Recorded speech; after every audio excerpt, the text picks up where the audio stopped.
పిలువనివ్వని దేశాలు మాత్రమే బలవుతున్నాయి ఎక్కువ. అందుకు సాక్ష్యం ప్రపంచంలో అత్యధిక జనసంఖ్య గల దేశంలో మొదటి స్థానం చైనాదే. చైనాలోనే వుహాన్ నగరంలోనే ఇది కరోనా మొదలైంది.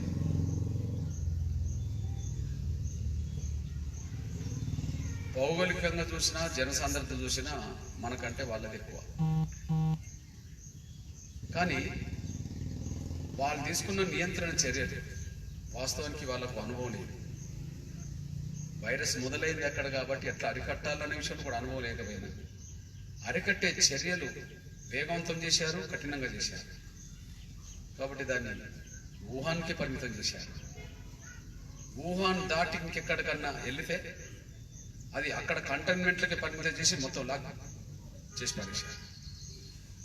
ఇప్పుడు అది సురక్షితంగా ఉన్న దేశంగా మారింది. అది సురక్షితంగా ఉన్న దేశంగా మారింది. ఇప్పుడు వుహాన్లో ఎవరు కూడా ఈ మాస్కులు కట్టుకొని తిరుగుతలేరు. ప్రపంచం మొత్తం మాస్కులు కట్టుకున్నది, కానీ వుహాన్లో అయితే ఇప్పుడు మాస్కులు లేవు. చైనాలో కూడా మాస్కులు లేవు. చూస్తుంది అంటే నిర్దిష్టమైన చర్యలు, కఠిన చర్యలు తీసుకున్న కాడ అది నియంత్రించగలిగారు. దాన్ని ఉపేక్షించిన చోట ప్రపంచంలో బాగా ఉపయోగించిన దేశం ఏదన్నా ఉంటే అమెరికా. అందువల్ల అది ఇప్పుడు కరోనా వ్యాప్తిలోనూ మరణంలోనూ అమెరికానే మొదటి స్థానంలో ఉన్నది.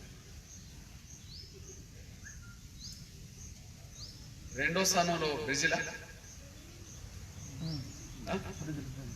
మూడో స్థానంలో ఎవరు ఉన్నాం మనం. ఇంకా కొద్ది రోజుల్లో రెండో స్థానానికి వెళ్ళబోతున్నాం. అంతే కదా, ఇంకా కొద్ది రోజుల్లో రెండో స్థానానికి వెళ్ళబోతున్నాం. ఈరోజు పేపర్ న్యూస్ ఏంటంటే 53,000 అమెరికాలో ఉంటే 52,000 మన దగ్గర. రెండో స్థానం అంటే పాజిటివ్ కేసులు రోజువారీగా చూస్తున్నాము, అట్లా రెండో వచ్చింది. ఇంకా కొంత టైం తీసుకుంటే మొత్తం కరోనా కేసులోనే రెండో స్థానం మనకు రాబోతుంది. ఆశ్చర్యకరమైన విషయం ఏంటంటే 140 కోట్ల జనాభా గల చైనాలో పాజిటివ్ కేసులు 1,00,000 దాటలే, మరణాలు 5,000 దాటలే కదా. కానీ మన ఆంధ్రప్రదేశ్లో 1,00,000 దాటినాయి కదా. ఇంకో కొద్ది రోజుల్లో మనం చైనాని దాటబోతున్నది తెలంగాణ రాష్ట్రం కదా. నియంత్రించే కాడ పాలకులకు చిత్తశుద్ధి లేకపోతే మీరు ఎట్లనో బతికితే బతకండి, సత్త సావండి అని చెప్పి వాళ్ళ నిర్ణయాలు లేకపోతే నియంత్రించవచ్చు అనడానికి సాక్ష్యం కనిపిస్తున్నాయి. మనం న్యూజిలాండ్ దేశం చూసాం. వాళ్ళ పాజిటివ్ కేసుల సంఖ్య మొత్తం తగ్గించుకొని వాళ్ళు విజయోత్సవాలు జరుపుకున్నారు. ఒక మహిళా ప్రధానమంత్రి ఉన్న కాడ వాళ్ళు విజయోత్సవాలు జరుపుకున్నారు. మనం మాత్రం ప్రమాదం అంచుల్లో కొట్టుమిట్టాడుతున్నాం. ఈ విషయంలో నేను నిన్న కూడా చూశాను. ఏ దేశాలు భౌతిక దూరం పాటిస్తున్నాయో కనీసం కరోనా వ్యాప్తిని నియంత్రించే కాడ, వ్యాప్తి చెందకుండా ఆడుకునే కాడ ఆ దేశాల్లో కరోనా వ్యాప్తి తగ్గుతున్నది అని చెప్పి రాసుకొని పూసుకొని తిరుగుతున్న కాడ ఖచ్చితంగా వ్యాప్తి పెరుగుతుంటుంది. నీకు నాకు దూరం ఉన్న కాడ వ్యాప్తి తగ్గుతుంటుంది. ఇంకా మన దేశంలో ఆ చైతన్యం, అవగాహన పెరగకపోవడం వల్ల, లేదా కనీసం భయమని లేకపోవడం వల్ల వ్యాప్తి పెరుగుతున్న విషయం మనం చూస్తున్నాం. అందువల్ల నేను యజ్ఞం చేస్తున్నది ఎందుకు చెప్తున్నానంటే, ముందు మనం తమ్ముడు చెప్పినట్టుగా మనల్ని మనం కాపాడుకోవాలి. మనల్ని మనం కాపాడుకుంటూ మన కుటుంబాన్ని, మన సమాజాన్ని కాపాడేటట్టు చేయాలి. తద్వారా మన సమాజానికి ఇంకేదన్నా సేవ చేసే అవకాశం ఉంటే చేసి పెట్టాలి. ఇది ఎవరిమైనా పాటించాల్సిన సూత్రాలు. మరి అవన్నీ నేను కూడా గుర్తు చేసుకున్నా తిరగాల్సి వస్తుంది. తిరుగుతూ కూడా ఇదే పద్ధతిలో తిరగాల్సి వస్తుంది. మీరు సోషల్ మీడియాలో నేను ఎక్కడెక్కడ మీటింగ్లు పెడుతున్నా, ఎట్లా జరుగుతున్నాయి అనేసి కూడా మీరు చూస్తూనే ఉన్నారు. వాస్తవానికి ఒక 105 రోజులు నేను ఇంట్లో ఉండి నేను గడప దాటలేదు. ఇంట్లో ఉండి గడప దాటి నేను లిఫ్ట్ ముట్టలేదు. లిఫ్ట్ ముట్టడానికి ఒక మెట్టు దిగలేదు. భయంతో కాదు, బాధ్యతతో. అంటే ప్రభుత్వాలు లాక్డౌన్ నిర్ణయాలు తీసుకున్నప్పుడు అనవసరంగా ఇవాళ తిరగొద్దని ప్రభుత్వాలు ప్రకటన చేస్తున్నప్పుడు ప్రభుత్వ అధినేతలు పాటించలేదు కానీ, పిలుపునిచ్చిన నేతలు పాటించలేదు కానీ, ఈ దేశంలో ఎవరు పాటించకపోయినా నేను మాత్రం 105 రోజులు ఇంటికి పరిమితం. నేను ఎంత చెప్తున్నా, ఇంటికే పరిమితం అర్థమైంది. ఆ ఇల్లు బయటకు వచ్చి నేను ఒక మెట్టు దిగలేదు అక్కడ. అంటే 105 రోజులు జైల్లో ఉన్న వాళ్ళైనా సరే ఉదయం నుంచి సాయంత్రం వరకు బయటకు వచ్చి లోపల తిరుగుతుంటారు, మళ్ళీ తర్వాత బ్యారక్లకు వెళ్ళిపోవాల్సి వస్తుంది. కానీ నేను మాత్రం ఇంటికే పరిమితం కావాల్సి వచ్చింది. ఇంటికే పరిమితమై మళ్ళా కమ్యూనికేషన్ లేమా, లేకపోతే చెప్పాల్సిన నిర్ణయాలు చెప్పలేదా, తీసుకోవాల్సిన నిర్ణయాలు తీసుకోలేదా, నేను అమలు చేయలేదా, ఇంటికాడ ఇంకోరిని అమలు చేయమని చెప్పలేదా, అవన్నీ జరిగినాయి. ఎంత జరిగినాయి? ప్రతి 2 రోజులకోసారి 3 రోజులకోసారి మన సందేశం సర్క్యులర్ ద్వారా వస్తూనే ఉంటుంది. మీకు ఇంకో గంటలు కూడా సర్క్యులర్ మళ్ళీ వస్తుంది. నిన్న మీకు సర్క్యులర్ వచ్చేసి అట్లా దాదాపు 2-3 రోజులకోసారి సర్క్యులర్ వస్తుంది. దాదాపు 20 నుంచి 25 వేల మంది కార్యకర్తలు ప్రత్యక్షంగా ప్రతిరోజు సందేశం ఏందనే విషయం వాళ్ళు అర్థం చేసుకోవడానికి ఉపయోగపడుతుంది. రెండో విషయం, సందర్భాన్ని బట్టి మనం ఏ నిర్ణయం తీసుకుంటే బాగుంటుందని చెప్పి నిర్ణయం తీసుకోవడానికి మొత్తం 2 తెలుగు రాష్ట్రాలు కాకుండా దక్షిణాది రాష్ట్రాలు మొత్తం మీద మన ఎంఆర్పిఎస్ అనుబంధ నాయకులతోటి నిత్యం కాంటాక్ట్లో ఉండడం కోసం ఎన్ని వీడియో కాన్ఫరెన్స్ పెట్టారు? 40 వీడియో కాన్ఫరెన్స్ పెట్టారు. 40 వీడియో కాన్ఫరెన్స్ అంటే కేంద్ర ప్రభుత్వం పెట్టిన కాన్ఫరెన్స్ల సంఖ్య ఎంత? 4-5. కేసీఆర్ గారు పెట్టిన కాన్ఫరెన్స్ సంఖ్య ఎంత? 1-2. ఈ దేశంలో ఎవరు కమ్యూనికేషన్ పరంగా ముందుకెళ్ళలేదు, కానీ ఎంఆర్పిఎస్ మాత్రం 40 రోజులు. మళ్ళీ ఏదో పెట్టినామని చెప్పుకోవడం కోసం గంట పెట్టడం కాదు, మినిమం 5 గంటలు, మ్యాక్సిమం 15 గంటలు. 5 గంటల రోజు, 5 గంటల సమావేశం వీడియో కాన్ఫరెన్స్ జరిపిన రోజు నేను 5 నిమిషాలు అక్కడి నుంచి కాలేదు. 15 గంటలు జరిపిన రోజులు కూడా ఉన్నాయి. ఒక రోజుల్లో ఆ 15 గంటల్లో 15 సెకండ్లు కూడా నేను దానికి దూరం కాలేదు. కమ్యూనికేషన్ కిందికి తీసుకెళ్లే ఆటప్పుడు మనమే ముందుకు వస్తుంది.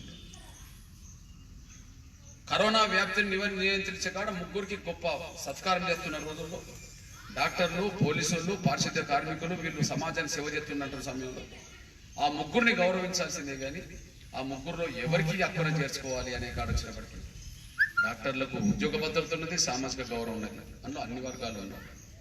పోలీసు వాళ్ళకు ఉద్యోగ భద్రత ఉన్నది, సామాజిక గౌరవం ఉన్నది, అన్ని వర్గాలు ఉన్నారు. కానీ ఉద్యోగ భద్రత, సామాజిక గౌరవం లేనిది పారిశుద్ధ్య కార్మికులు, అది నా వర్గమే కనుక దాన్ని ఎక్కువ చేర్చుకుందామని చెప్పి పిలుపునిచ్చిన కార్యక్రమాలు మీకు చెప్పడం చేయగలిగారు. ఇవి కొనసాగుతున్న సమయంలో నేను మీకు ఇల్లు దాటి బయట కనిపించింది ఎక్కడనంటే జూలై 7 మాత్రమే. అది మాదిగ జాతి అస్తిత్వాన్ని, ఆత్మగౌరవాన్ని ప్రపంచానికి చాటే విధంగా ముందుకు నడిపించిన ఎంఆర్పిఎస్. ఆ ఎంఆర్పిఎస్కు ఆవిర్భావంకు కారకమైన ఈద్ మూడులో మనం పోయిన సంవత్సరం 25వ వార్షికోత్సవ మహోత్సవాన్ని ఘనంగా అదే గ్రామంలో జరుపుకొని కేంద్ర హోంశాఖ మంత్రి కిషన్ రెడ్డి గారు కూడా అక్కడికి వచ్చిన సమయంలో 26వ వార్షికోత్సవాన్ని మనం అంతే ఘనంగా జరుపుకోలేని పరిస్థితిలో ఈ కోవిడ్ వ్యాప్తి వల్ల మనం ఉండడం వల్ల లక్షల మందితో జరపాల్సిన సభ, వేల మందితోటి కనీసం జరుపుకోవాల్సిన సభ, కానీ 100 మందితో జరిపి స్తూపావిష్కరణ తీసుకురావడం జరిగింది. బహుశా మీరు ఎప్పుడైనా మీ పిల్లల్ని తీసుకొని ఏదో పండుగల కానీ ఇంకోటి అది కూడా అక్కడికి వెళితే చుట్టుపక్కల గ్రామాల వాళ్ళు విపరీతంగా వస్తారని తెలిసి చెప్తే, అందరికి తెలిస్తే వస్తున్నారని తెలిస్తే అందరూ వస్తారని చెప్పి నేను అక్కడికి వెళ్ళే 10 నిమిషాల ముందు వరకు కూడా నేను ఆ పక్క గ్రామానికి వెళ్ళేటప్పుడు కూడా నేను అక్కడికి వెళ్తున్న విషయం తెలవకుండా జాగ్రత్తలు తీసుకొని కరెక్ట్ ఆ సమయానికి వెళ్ళి అది స్తూపావిష్కరణ చేసి నేను బయటకు రావడం జరిగింది. కానీ 7 తర్వాత 8వ తారీఖు నాడు నేను ఇంటికి వెళ్ళాలి. మళ్ళీ 8వ తారీఖు నాటికి సమయానికి నాకు రాజగృహం మీద జరిగిన దాడి వార్త సూచనప్రాయంగా తెలిసింది. రాజగృహం మీద జరిగిన దాడి వార్త అంటే రాజగృహం అంటే మనకు దేవాలయం, అంబేద్కర్ అంటే మనకు దేవుడితో సమానం. మరి మన దేవుడి మీద, మన దేవాలయం మీద దాడి జరిగిందనే వార్త పొక్కినప్పుడు దీన్ని ఎట్లా ఖండించాలి, దీన్ని ఎట్లా నిరసన వ్యక్తం చేయాలనే విషయం ఆలోచిస్తున్న క్రమంలో ఓకే, అంబేద్కర్ దయతో రిజర్వేషన్ల ఫలాలు పొంది దేశంలో పెద్ద పెద్ద నేతలు ఎదిగిన మహనీయులు ఉన్నారు, నేతలు ఉన్నారు. వాళ్ళ స్పందన ఎలా ఉంటుందో చూద్దాము. వాళ్ళే స్పందించి వాళ్ళే నిరసన వ్యక్తం చేయడానికి దాన్ని పిలుపులు ఇస్తే ఆ పిలుపులో మనం భాగస్వామ్యం అవుదామని చెప్పి ఒక 24 గంటలు వేచి చూద్దామని చెప్పి వేచి చూడడం జరిగింది. 8వ తారీఖు నుంచి మొదలుకుంటే 9-11 గంటల వరకు వేచి చూసిన ఈ దేశంలో ఒక ముగ్గురు మీద నేను ఆశలు పెట్టుకుంటే ఆశలు నీరు గారిపోయే విధంగా వాళ్ళ ప్రకటన ఎక్కడ కనిపించలేదు. ఆ ముగ్గురులో ఒకరు అంబేద్కర్ సొంత కులస్తుడు, అంబేద్కర్ పార్టీ పేరుతో ఎదిగి మంత్రి ఉన్నాడు. ఇప్పుడు అంబేద్కర్ సొంత కులస్తులు ఎవరు? మహార్. అంబేద్కర్ పార్టీ ఏంది? ఆర్పిఐ. ఆర్పిఐలో ఎదిగి ఆర్పిఐ పేరుతో ఇప్పుడు కేంద్రంలో మంత్రివర్గంలో ఉన్నది ఎవరు? రామదాస్ అథవాలే. ప్రకటన లేదు, ఖండన లేదు, బాధ.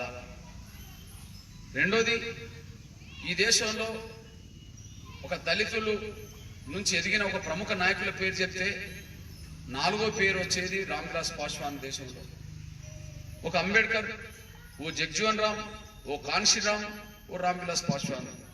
మాయావతి అనే ఒక సోదరి దేశానికి మొత్తం నాయకత్వం కాకపోయినా మాయావతి అనే ఉత్తరప్రదేశ్కి ఒక ముఖ్యమంత్రి స్థాయిలో మనం చూడగలిగాం.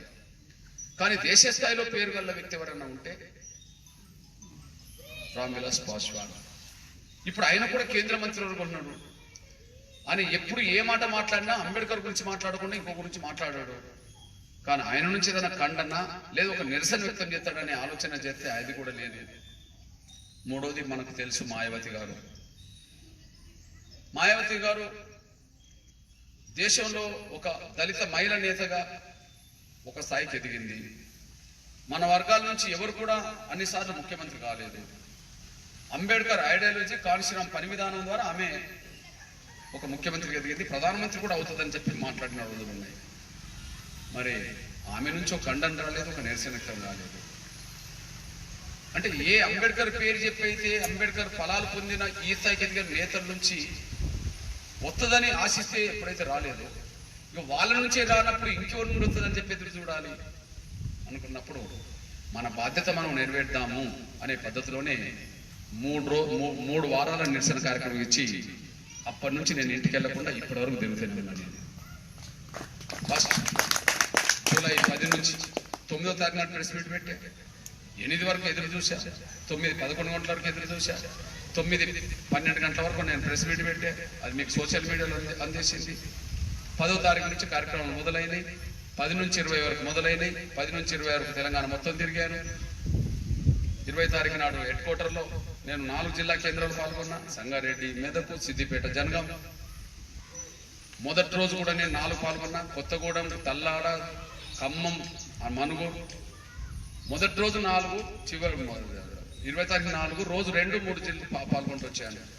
ఆయన ఇంకా క్షేత్రస్థాయిలో నిరసన కార్యక్రమం వెళ్ళలేదని చెప్పి ఇంకో 10 రోజులు పెంచుదామని చెప్పి 21 నుంచి 31 పిలుపునిచ్చి 31 వరకు కొనసాగిస్తూ అన్ని జిల్లాల్లో కార్యక్రమం చేసుకోవడం జరిగింది. బహుశా డాక్టర్ బాబాసాహెబ్ అంబేద్కర్ గారి రాజగృహం మీద జరిగిన దాడికి నిరసనగా దేశంలో ఎక్కడైనా నిరసన రికార్డు ఇంటెలిజెన్స్ రిపోర్ట్ అయింది అంటే ఒక 2 తెలుగు రాష్ట్రాలు, దక్షిణాది రాష్ట్రాలు తప్ప ఇంకెక్కడ కాలేదు. ఆయన పుట్టిన గడ్డ మీద కాలేదు, ఆయన పేరుతో ఎదిగిన నేతల సొంత రాష్ట్రాలు కాలేదు. అవమానం, మనకు అవమానం, ఇది మనకు అవమానం. కానీ మనం ఆయన వారసులుగా ఆయన స్ఫూర్తితో మనం పనిచేయాల్సిన బాధ్యత ఉన్నది కాబట్టి మన పాత్ర మనం ఖచ్చితంగా పోషించాల్సిందని చెప్పి అనుకున్న కాడ నుంచి 31 వరకు ఇంటికి వెళ్లకుండా రోజు కార్యక్రమాలు మీరు చూస్తూనే ఉన్నారు. ఈ 31 తారీఖు వచ్చే సమయానికే మళ్ళీ ఒకవైపు అక్కడ జడ్చర్లలో అక్రమ ఇసుక ఆపడానికి ప్రయత్నం చేసిన మన నరసింహులనే మన మాల సోదరుని దారుణంగా లాడితో తొక్కించి చంపిన సంఘటన.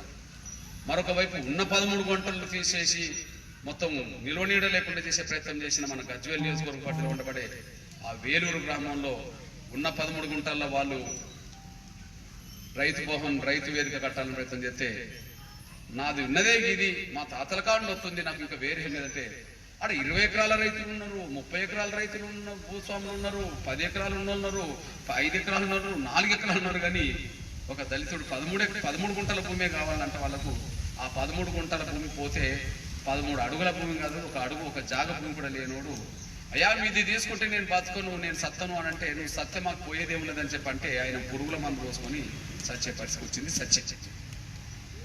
ఇట్లాంటి పెరుగుతున్న సమయంలో మళ్ళీ నేను ఎక్కడ తిరిగినా ఈ అంబేద్కర్ రాజగృహం మీద జరిగిన దాడికి నిరసనగా నేను ఎక్కడ తిరిగినా కూడా నాకు ఎక్కడికక్కడ ఒక వార్తలు ఏమందుతున్నాయంటే పోయిన కడల్లా వినతి పత్రాలు ఇస్తూనే ఉన్నారు. నేను ఎంత దూరం ఉందామన్నా కూడా నాకు దగ్గరకు వచ్చి వాళ్ళ బాధలు కష్టాలు చెప్పుకుంటూనే ఉన్నారు. ఒకవైపు ప్రమాదం, మరొక వైపు వాళ్ళ బాధలు వినాల్సిన పరిస్థితి ఏర్పడ్డది. ఏంటిది? మా జాగా తీసుకుంటాను, మా ఎకరంలో జాగా తీసుకుంటుండ్రు, మా 2 ఎకరాలు తీసుకుంటుండ్రు, మా 10 గుంటలు తీసుకుంటుండ్రు, మా 5 గుంటలు తీసుకుంటాను, వాళ్ళకి శ్మశాన వాటికలు కావాలని తీసుకుంటుండ్రు, లేకపోతే రైతు భవన్లకు అన్ని తీసుకుంటాను, లేకపోతే ఇంకో దానికోసం ఇది తీసుకోవడమే జరుగుతుంది. ఇక మొత్తాన్ని అంటే ఒకవైపు దాడులు పెరుగుతున్నాయి, మరొక వైపు ఉన్న భూమి పోయే పరిస్థితి వచ్చేసింది. మరి ఇప్పుడు మళ్ళీ మనం ఇంటికి వెళ్తే కనీసం మనోళ్ళకు మనోధైర్యం చెప్పేటోళ్ళు కూడా ఎవరు ఉండరు. ఎస్, మన వంతు పాత్ర పోషించాల్సిందే కదా అని చెప్పి కంటిన్యూషన్లో భాగంగా మళ్ళీ ఇక్కడ తిరగాల్సి వస్తుంది. రేపు 10వ తారీఖు నుంచి యథావిధిగా 20 వరకు అన్ని జిల్లాలో, 25 వరకు అన్ని జిల్లాల్లో జిల్లా కలెక్టర్ కార్యాలయం ముందు కాకుండా మన అంబేద్కర్ విగ్రహం కానీ కూర్చొని ఒక 3 గంటల పాటు దీక్ష చేసిపోతారని చెప్పి ప్రకటన చేశాను. దాని కంటిన్యూషన్ రాబోతుంది. ఎందుకు? మా SC/ST భూములు తీసుకోవద్దు అంతే.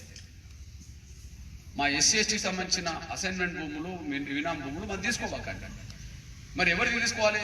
ప్రభుత్వ అవసరాల కోసం, ప్రజల అవసరాల కోసం మరి భూములు సేకరించాలి. ఎవరు తీసుకోవాలి? ఏ ఊర్లోనైతే గరిష్టంగా ఎవరికి ఎక్కువ భూమి ఉంటుందో వాళ్ళ భూమి తీసుకోవాల్సిందే తప్ప మా భూమి జోలికి రావద్దని చెప్పి ఒక విజ్ఞప్తి చేయడం కోసం, అన్ని జిల్లాలో తిరగడం కోసం నా షెడ్యూల్ మళ్ళీ ఖరారు కావడం జరిగింది.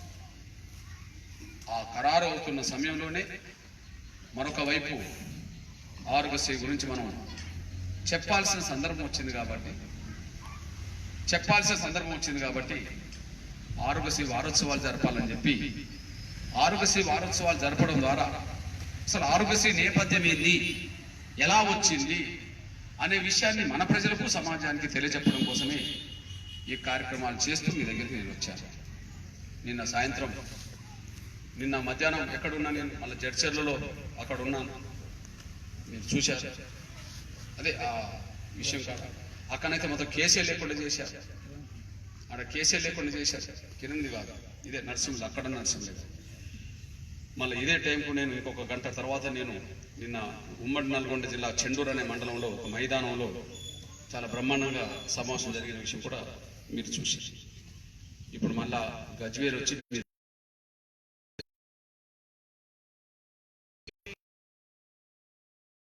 అన్ని రాజకీయ పార్టీలు కరోనా చికిత్సలను చేర్చాలనే డిమాండు అన్ని రాజకీయ పార్టీలు ప్రభుత్వం ముందు పెడుతుంది. ప్రతిపక్ష పార్టీల నుంచి మొదలుకుంటే వామపక్షాల వరకు, బీజేపీ నుంచి మొదలుకుంటే విప్లవకారుల పార్టీల వరకు. అదే సమయంలో సమాజం పట్ల ఉన్న ప్రతి సంఘం కూడా కరోనా చికిత్సలను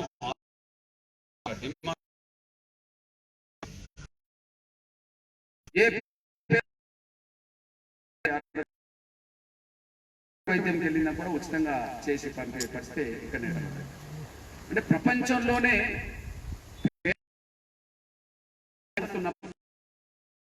మాత్రమే పేదవాడైనా ఆరోగ్య పెట్టుకొని ప్రైవేట్ ఆసుపత్రికి వెళ్ళి ఆపరేషన్ చేయించుకునే పరిస్థితి వచ్చిందంటే అది ప్రభుత్వాల ఆలోచన కాదు, అది రాజకీయ పార్టీల నిర్ణయాలు కాదు, అది కేవలం ఎంఆర్ఎస్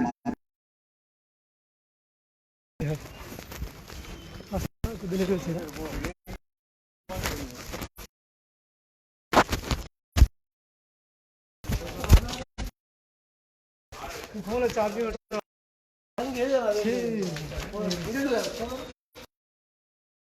स्विच ఆఫ్ అవుతుంది. గడికి డిస్కౌంట్